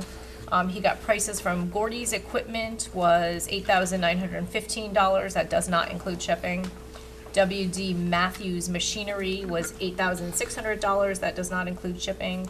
And United Rentals was $8,595, so it's the lowest bid and it does include delivery. Same machine. Same machine. So Jerry is recommending we purchase the machine from United Rentals. Where are we getting the Is money this from? new or used? This is new. Okay. They're new. And so we would look to, we actually don't have any students going to Alvern this year. So we have tuition, we have transportation dollars in that line that we would use to pay for this lift. And we have an equipment line that has dollars in it. Yes. That, great. Yeah, and so this will actually save Dan, I was just us. trying to ask the question, I knew you would. That was the dollars in the Yeah. next budget. Uh, We took one out, right? We took both We of them took out. We took We both did of take them. both out? Yeah. Yeah. Okay. The question I wanted to ask Keith did, I wanted to say how many hours were on the machines, because I thought they were used. No, they're all new. This I'm was a quote for a new machine. I make a motion to go forward and purchase from United the specific model number that Jerry had spec'd out. The EWP 30 Genie. Okay, that's my motion. Is there a second? I'll second it. All in favor? Opposed? Abstention? Dan, were we unanimous? I was gonna ask a question, but that's okay. Yes, I'm for it. Thank you. I'm sorry, I'll move slower the next time, It and was- and speak louder, because I know I was on the wrong side, I No, apologize. actually, you're on the correct side. Oh, It's 21 rentals. 21 days of renting. Oh, the cost of it? At $400 a day, at 21 times that we use it, we pay for it. Yeah, and if you'll notice, the music department is just taking down the summer theater signs to put up the ones that are next weekend, because we haven't had a lift to do that, so. So did you want to back up to warrant articles? yes. So that is really, what I'm looking for is, as we start to create warrant articles for you, there's some decisions the board has to make on some of them, and so I'm just looking for feedback from the board, whether you want to move some forward or not forward. And I'll tackle the easy ones, so we know like the facilities and stuff we can hold off on. But, so we could potentially have an area agreement. So both teacher and support staff contracts will likely, hopefully be there. We'd like to anticipate that. There is also an ability to have the subsequent warrant article on both of those. If the board so desires, that allows for a special meeting should that article fail to do that. I'm just, again, before I develop them and write them, does the board want to have that or not? Suzanne, in your time, have you ever done It that? hasn't happened here often, but when it has happened, it has not been successful at all. Yeah. We've gotten slammed. We haven't Yeah. gotten turnout. So I just, again, I'm not pushing it, I just want to make sure before, I don't want to create, I don't want to have to go through the process of In other words, creating them if to they have to basically delete said, them. we said no. People Yeah. get cranky. Yeah, Okay. so this I kind know of in the past, consensus we've been no. hesitant on it because of the inability to get the proper turnout. We will have the budget. The board will need to decide on the elementary facilities and the track and theater. And the other warrant article for discussion is I don't know whether I recommend this or not, but a new law allows you to save up to 2.5%. To put aside, it needs to be on a warrant article to be able to do that. The only reason I said I hesitated is because you have so many other warrant articles on there that it may be difficult to get really the information out to the public about what that really means or not. And perhaps a year when you have less things, I don't know if that's better or worse. So it just was my thoughts on Now, it. 2.5% that's per year, but if you pass it, do you have to ask every year to do that?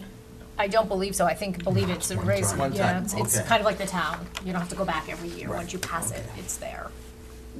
Let me get Ray, on the 2.5%, is that of the amount that's calculated with both revenues and unexpended It's appropriations? 2.5% of the local and state appropriation, Just the appropriation side? just the appropriation. So in reference to, because we had mentioned earlier that 750 was used, but close to 600 was on the revenue side. So what was available? Again, it'll be the local tax effort and the state tax effort, 2.5% of those numbers. So we can't Revenue. Right, but that tuition or includes anything. revenue. Those are the pieces that come in. You have your local revenue, then you have your local tax effort, Yep, and you get the state tax effort. yes. And then you have an unreserved fund balance. Yes. That constitutes the tax rate. Yes. The 2.5% is calculated on just the local and the state piece, does not include the revenue piece, Dan. That's what I said, that's the appropriation side. Right. And there were two pieces that got put together because we had revenue that came in greater than anticipated revenue. All right. And we had unexpended appropriations that we returned for the fiscal year ended June 30th, 2012. It was somewhere between, I think, a little over 500,000 on the revenue side and a couple of 100,000 on the expenditure side. So what would have been available for us to use if we took 2.5% of our entire appropriation, we would have maximized it at the $200,000 amount, if only the appropriations. I don't follow what you're saying, Dan, I'm Tell you what, sorry. We'll do it offline. Yeah, yeah. And I guess I would back up, part of the reason I think this is a decision you have to make is because it's a new law, so we want to make sure we're educated in it, we want to make sure the board is educated in it, so that we understand how to explain it, because it is something new for us, for school districts, so, there's lots of questions out there I want to make sure we answer. I mean, I'd like to consider putting that on the ballot. The only reason I'm saying that is, what if, at this point, I think something we should consider for the ballot, because we don't know what we're gonna have for contracts, or say area, or teachers, or support staff. So I guess I don't want to eliminate that yet. I'm not willing to eliminate it either. No, I want to learn a little we're bit more eliminating about it. what it is, but what the I'm just looking ramifications. for your, because we'll need to research on language for it. Yeah. That's why I'm just looking for some advanced warning, so it's not something you're opposed to, that we should maybe look at language for it. I think Could we that should. be kind of used like a CIP where nothing really is going through CIP anymore? Could that be a reserved for something like that, or? So if you had that, you wouldn't have such a big problem with, do I do a roof or don't I do Yeah. the roof? That's right. Well, you couldn't necessarily expend out of it without the appropriate approvals from the taxpayers, I don't believe. I don't think it's a fund for us to be able to dip into, at least it's not on the town level. Of course it is. No, They no, take no, no, no. in and out of there all the time. Only during the tax rate. They can't dip into that without an appropriation. They need an appropriation. I believe and I don't want to speak wrong, but I believe the law says it could be used for emergency and for Yes, tax. but you gotta go through and you have to send a letter to the Department of Revenue Administration. The Yeah, I don't commissioner has to know. approve it, and it's gotta go to the budget committee, and the budget committee has to approve it. And that's why I feel like this is something we Right. need to research and figure Right, out but what that that's the looks like. appropriation part that I'm saying. It's just not singular for this body to say, hey, let's go get it for something. There are limitations in the law. If it's similar to the town. I imagine it must be, that's. But I think haven't we need researched to- So we'll draft something and we'll start getting educated on it as a, No, I think it's wise to learn more. okay. So 5 potential warrant articles, including that one. Yep. 1, 2, 3, 4, 5. Yep, and then you'll have to make decisions on the facilities and the track. I hate to say it, but I could make a decision on the track right now. I won't. I mean, I'm ready to make that same decision, Mrs. Zane, so that she doesn't waste her time putting something together. Is that what you're inferring? Well, I just think of all the things that don't have a prayer. It is certainly within the purview of anybody at this table to make a motion at any time they like. Just the reality of it. I Okay. mean, the other vote was a little bit closer. The track got slammed. Well, then I'll make the motion that we don't have the superintendent waste her time working on a warrant article for the track and field. Second. I like how that was worded. Aye. I would have said, have spent, not expend any of your energies, but So amended. I have a motion and a second. Is there any discussion? No. Ginny? My discussion is, I would hate to see this taken off the ballot, but considering what we've gone through to get our budget to an acceptable level, I think this has to go. All in favor of the motion as presented? Aye. Opposed? Abstentions? We're unanimous. Okay, thank you for working on those, and we'll probably see them at your next meeting, so Trade you all at 10 minutes. every moment counts. So, I think we take more than 10 minutes, so. No, they already have the one from last year. It's not like it's making a new. No, but we're not gonna spend any energy trying to sell it or anything. we're out of here before dawn.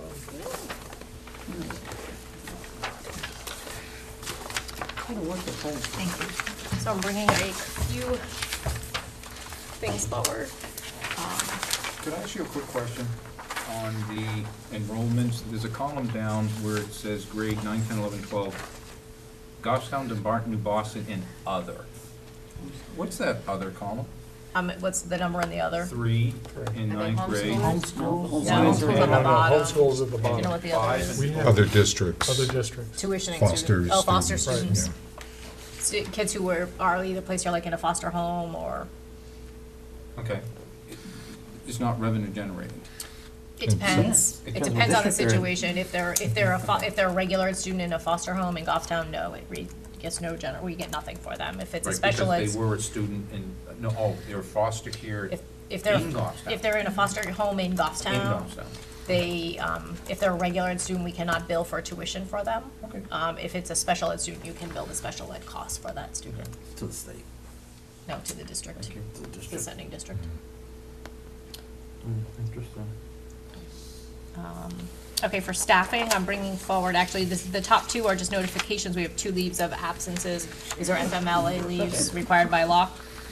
I'm bringing forward a leave of absence for Deanna Goodwin, who is one I do need you to approve. She is requesting a leave, and the high school administration is supporting the leave. She's requesting a leave from January 7th through May 3rd. It would be a fully unpaid leave. If she wanted any benefits, it's at 100%. She is actually finishing her master's degree and is looking to get her teaching degree and needs to do her student teaching. The only way to do that is we don't allow them to do student teaching while they're also getting paid. So she'll be just taking leave of absence, going somewhere else working, but the high school really likes her and supports her and would like to bring her back. They have somebody who can fill in for her while she's gone, who would be equal of a replacement. So they are supporting this request. Do I have a motion? I'll make the motion. Diane motions, second. Ginny seconds. Questions? Seeing none, all in favor of the motion as presented? Aye.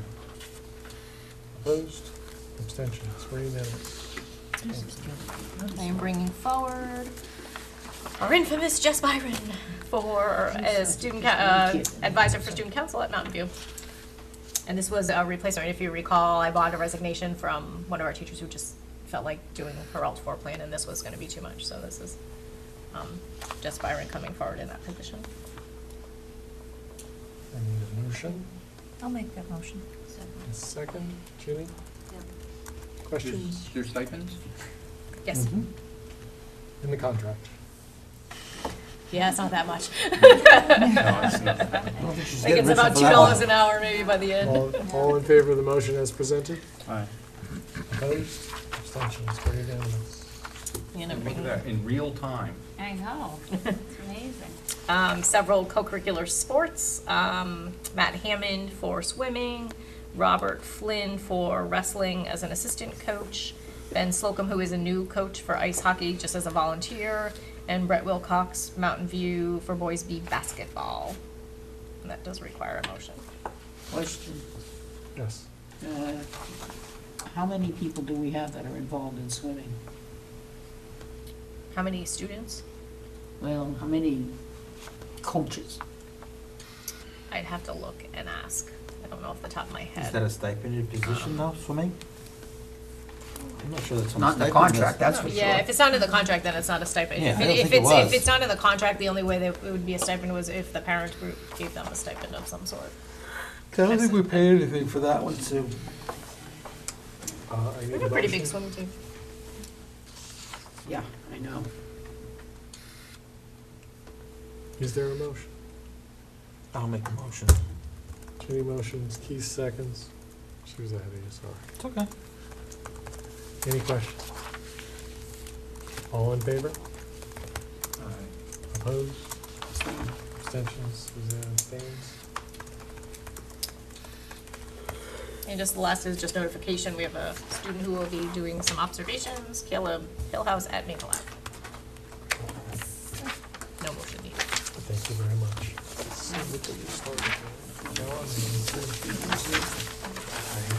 This is the first day I went back to work at all. This is the bargaining. Oh, I've been driving one-handed, but she's been in the car with me. So I need her to help me with demo equipment. She drives through some. I would entertain a motion to go into non-public. I don't know. Before we do that, can you I have, stay away from Is the there other a business? second? I'll second that. Can we do the other business first? I have a question. Okay. The question, Nobody presented any other business that could legally come before the board beforehand. But that, I guess that doesn't mean we can't do it now. oh, I got an email on, what is it, Paw News? MVMF Paw News? Yeah. And basically, it's got, there's gonna be a link, it talks about a survey, I think it's an online survey that's gonna be going to the kids for them to answer. Are there the sample questions? I'd like to take a peek, I'd love to take a peek at what the questions are gonna be. No, at this point in time. They haven't given it to us I yet. have, Oh, the board when- has not seen the questions. I did have a right to know request, and I have referred it to our attorney, whether that's a public document or not, so. And at least Okay. until at least the students take the survey, otherwise I don't I wanna see do the believe it answers. invalidates the survey at some level. So, but I have a question. Once it becomes available and the kids are seeing it, that's fine with me. I'm not asking for any Okay, kind I of will- advance copy. I will get back to the board on that. Okay. That was it. We got a motion to run non-public. Are you going home? Is there a second? Yes. I said. Yeah, Keith seconded Yeah. it. You have the Motion, pursuant, Keith yeah. seconded, You have the Head pursuant nod. to it there? Yep. all around. Pursuant, Motion. Oh, pursuant to RSA 91 hyphen A colon 3, 2E, Roll into for the purposes of discussing negotiations. Thank you, I'm good. Thank you. Yeah. Negotiations and percent of that.